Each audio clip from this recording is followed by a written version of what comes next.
You don't have to believe in hell anymore. Maybe you left the religion years ago. Maybe you never fully believed. But late at night, when you do something wrong, or when you think about dying, something moves inside you, something cold, and you recognize it. You've felt it since childhood. That quiet, creeping dread. What if it's real? That feeling has a name, it has a history, and it has a mechanism built specifically to survive inside you, even after belief is gone. Because the fear of hell isn't just a religious idea. It's one of the most sophisticated psychological tools ever constructed, and once you understand how it works, you'll never feel it the same way again. The feeling that won't leave. Think about where you first heard about hell. Really think about it. You were young, maybe 5, maybe 7. You didn't have the vocabulary for theology. You didn't understand sin, or judgment, or divine justice. But you understood fire. You understood forever. You understood what it felt like to be left completely alone, with no way back. And something in your developing brain did something very specific with that information. It didn't file it under stories or things adults say. It filed it under danger, real danger. The kind that makes your body respond before your mind even catches up. That's the first thing to understand about hell fear. It was never introduced to you as a concept to consider. It was introduced as a consequence to avoid. And there is a profound difference between those two things. Concepts live in the mind. You can examine them, debate them, put them down, and walk away. But consequences don't work like that. Consequences live in the body. They live in the part of you that doesn't speak in words. You know exactly what that feels like. The sweaty palms before confession. The chest that tightens when someone mentions death too casually. The thought that finds you at 2 a.m. when the room is dark and quiet and your rational mind has finally stopped defending you. That's not spirituality talking. That's not God reaching through the dark. That is your nervous system running a program that was written into it before you were old enough to read the terms and conditions. And the real question is this: why does that program stick so well? Fear is the oldest lock. Here is something brain scientists have known for decades, something that changes how you understand everything you were ever taught to be afraid of. Fear does not just motivate behavior. Fear actually rewires the brain at a structural level. When you experience intense fear, especially as a child, your amygdala, which is the brain's alarm system, encodes that moment differently than it encodes ordinary memories. It doesn't store it the way it stores a birthday or a lesson from school. It burns it deeper. It anchors it to more triggers, more senses, more situations. It makes that memory faster to access and harder to overwrite than almost anything else you will ever experience. This is why soldiers have flashbacks decades after the war ends. This is why trauma survivors flinch at a sound that most people wouldn't even notice. The body is not being irrational. The body is doing exactly what deep fear programming was designed to make it do. And this is why a person who hasn't prayed in 15 years, who hasn't believed in years, who can argue confidently against every theological claim, still feels a flicker of something cold and ancient when they think they might be dying. Hell fear was designed, consciously or not, to trigger precisely this mechanism. Think about the specific language used: eternal suffering, infinite duration, personal judgment by an all-knowing God. Every single word in that combination is maximized for neurological impact. It is not accidental poetry. It is a precise cocktail of the exact fears the human nervous system is least equipped to process calmly. It is not just a belief, it is an installation. And here is the part that should genuinely unsettle you. Once fear is installed in childhood, doubt alone does not remove it. The moment you start questioning, everything changes. But the fear, more often than not, outlasts the faith that created it. The architecture of eternal punishment. Let's be precise about what hell actually is. Not the theological version with its flames and demons and medieval imagery. The psychological version. The version that explains why it works so well on the human mind specifically. Hell is a punishment built around 3 features that combine to make it uniquely, almost perfectly, controlling. And when you see them laid out clearly, you start to realize this is not a coincidence. The first feature is that it is irreversible. There is no appeal process, no second chance after you've had time to reflect, no moment where mercy overrides the verdict. Once the judgment lands, it is permanent. And this matters psychologically because hope is what allows the mind to endure almost anything. People survive extraordinary suffering when they believe it will eventually end. But remove hope entirely, make the outcome completely sealed, and the mind stops searching for options. It stops negotiating. It simply collapses into compliance. The second feature is that it is infinite, not a century of suffering, not 1,000 years. Forever, with no diminishing point on the horizon. Here is the problem with that for the human brain. We cannot actually process infinity. We try to imagine it and the mind just keeps extending outward, further and further, never arriving anywhere. That endless extension is not peace. It is a loop of escalating dread that never resolves. The third feature is that it is personal. This is perhaps the most sophisticated element of the entire architecture. God does not condemn nations or statistics or abstract categories of people. He condemns you. By name, for your private thoughts, for the doubts you never spoke aloud to anyone. That combination, irreversible and infinite, and aimed directly at you, creates what psychologists describe as inescapable threat. And the behavioral response to inescapable threat is not resistance, not rebellion, not critical thinking. It is submission, complete, automatic, and very, very durable. Why children were always the target. There is a reason hell is introduced early in a child's life. And once you see it clearly, it becomes very difficult to believe it was ever accidental. Before the age of 7, the human brain operates primarily in a brainwave state called theta.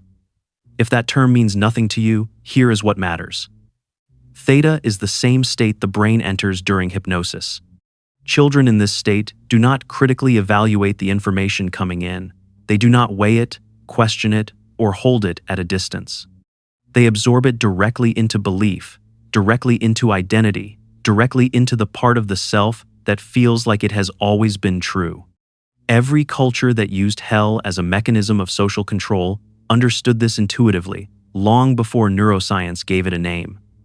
They may not have had the vocabulary, but they understood the timing. Get there early, and you get there permanently.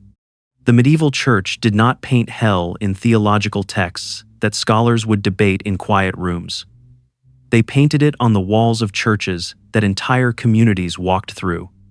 Flames, demons, screaming figures with no way out, and those images were not placed high where adults would notice them during a sermon. They were placed at the eye level of a child. That was not education. That was not pastoral care. That was installation, deliberate and precise, performed on minds that had no defense against it yet.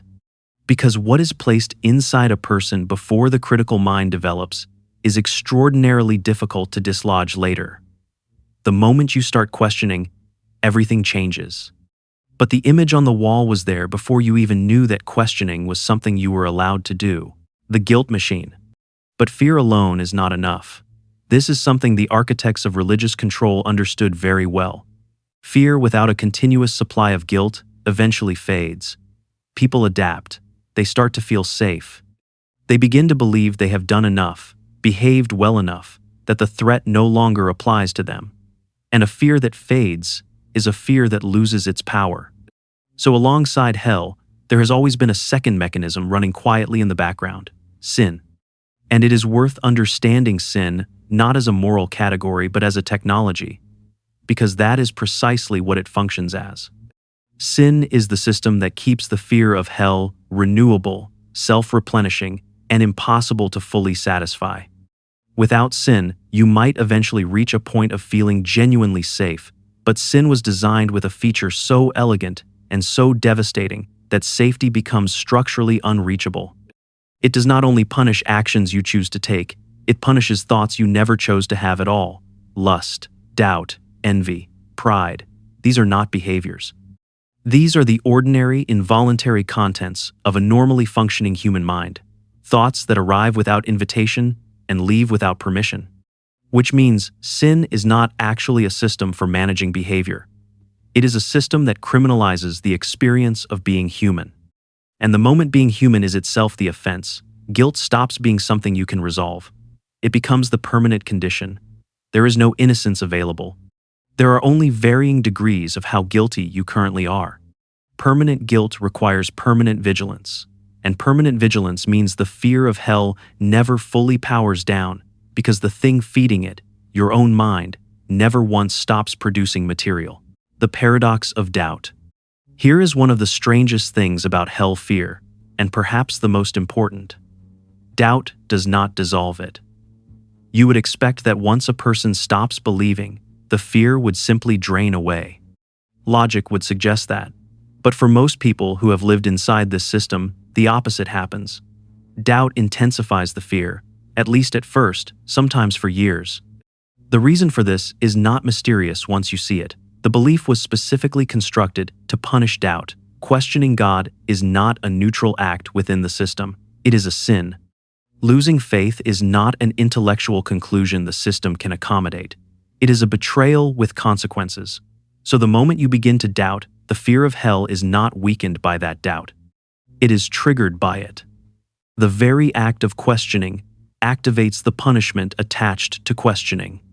That is not a flaw in the design. That is the design. Philosophers have a name for this kind of structure. It is called an unfalsifiable system, meaning a belief arranged so that any evidence against it becomes evidence for the punishment instead. You doubt? That is the devil gaining a foothold.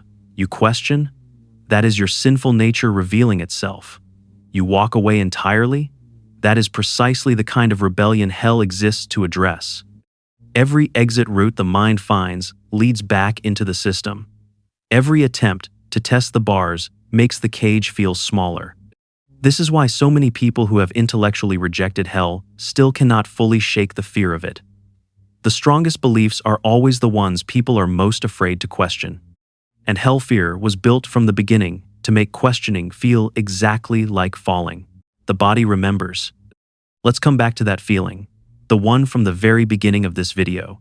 That cold, wordless thing that moves through you in the dark when your rational mind has gone quiet and something older takes over. You need to know something about that feeling. It is not evidence. It is not God warning you, not your conscience confirming the truth of what you were taught, not some deep spiritual instinct pointing toward reality. It is residue. It is the echo of an old installation still running in a system that has moved on. Psychologists who specialize in religious trauma use a term for this: somatic belief, belief that has functionally left the mind but remains encoded in the body. The intellectual framework is gone. The theology no longer holds up when you examine it. You can argue clearly and confidently against every claim. And yet the nervous system still carries the old code because the body was never trained through argument. It was trained through emotion, through fear, through experiences that bypassed the reasoning mind entirely and wrote themselves directly into the flesh. And emotion, unlike an argument, cannot simply be countered by a better argument. You cannot think your way out of a feeling that was never installed through thinking. This is why people who left religion 20 years ago still feel something shift uncomfortably when certain words land in the wrong way. Still feel a shadow pass through them when someone says, "eternal damnation," too casually. Still feel that cold thing move in the quiet hours. That is not weakness. That is not secret belief reasserting itself. That is what a deep installation looks like when it is still running in hardware that no longer accepts the software. The moment you start questioning, everything changes. But the body, without question, takes far longer than the mind. What hell replaced? Here is something that almost no one stops to consider. Hell is not the oldest fear humanity has carried about what happens after death. It replaced something older. And understanding what it replaced tells you everything about why it was created. In many of the ancient world's earliest cultures, the afterlife was not a place of punishment or reward. It was simply neutral. The Hebrew Sheol was a dim, gray underworld where the dead existed as shadows, cut off from the living and from God, but not suffering. The Greek Hades was similarly colorless, a place of absence more than anguish. The Mesopotamian underworld was described as a land of dust and darkness, where the dead ate clay and remembered what they once were. Bleak, certainly, but not a threat. And that distinction matters enormously, because those older visions of death, as frightening as they were in their own way, could not be weaponized. You cannot control the behavior of living people by threatening them with neutral nothingness. Absence does not produce obedience. Shadows do not generate tithes. Hell emerged, and then hell grew, precisely at the moments in history when organized religion needed to manage behavior at genuine scale. Entire armies, peasant populations spread across vast territories, communities that no earthly authority could physically monitor at every moment. For that problem, eternity was the perfect solution. No king's punishment could compete with infinite suffering. No emperor's reward could outbid eternal paradise. Every earthly power had a ceiling. Hell had none. Hell did not simply offer a description of what awaited the wicked after death. It monopolized the future itself, the entire unending horizon of human existence, and placed it under institutional control. And whoever controls the future, without exception, controls the present. The ones who used it knew exactly what it was. There is a pattern running through the entire history of hell as a social force, and once you notice it, it is very hard to stop seeing it. Throughout history, the people who preached hell most loudly, most vividly, most urgently, were rarely the ones who appeared to be afraid of it themselves. Think about that for a moment. The Inquisitor, who ordered torture in the name of saving souls, did not tremble at his own judgment. The televangelist who described the fires of damnation in breathless detail from a stage stepped off that stage into a private jet. The crusading general who promised his soldiers that dying in holy war guaranteed paradise sent those soldiers forward while he directed from behind. These were not men paralyzed by the fear they dispensed so freely to others. They weaponized it. And at some level, consciously or not, the people who have wielded hell fear most effectively throughout history have understood it not as divine revelation, but as technology. A mechanism for producing compliance in populations too large to physically control. A system for extracting financial giving from people who cannot afford to risk eternal consequences. A tool for maintaining social hierarchy by making the questioning of authority feel spiritually dangerous. This does not mean every priest across history has been a cynical manipulator. Most people who preach hell believe in it genuinely and completely. But here is the uncomfortable truth that belief does not erase. Sincerely believing in a tool does not prevent that tool from functioning exactly as a tool functions. The outcomes remain the same regardless of the intentions behind them. And when you look honestly at what hell fear reliably produces, obedience, financial giving, social conformity, self-censorship, the suppression of doubt, the punishment of questioning, it becomes genuinely difficult to separate the theology from the function. The cage does not need a lock if the prisoner believes the walls are infinite. So here we are. You have felt this fear your whole life, carried it in your chest, felt it move through you in quiet moments, maybe never fully understood where it came from or why it stayed so long. Now you know what it is. Not divine warning, not cosmic truth. A mechanism, ancient and sophisticated, built to outlast doubt, built to survive disbelief, built to keep running in the body long after the mind has moved on. Knowing that does not make you arrogant. It makes you free, because you cannot dismantle something you have never named. The fear of hell is powerful because it was designed to be powerful, not by God, but by humans who understood that the most effective prison is the one the prisoner builds inside themselves. The moment you start questioning, everything changes. Not because the questions destroy you, but because they were always the first sign you were capable of thinking for yourself. If this gave you clarity, subscribe, stay curious, never stop questioning.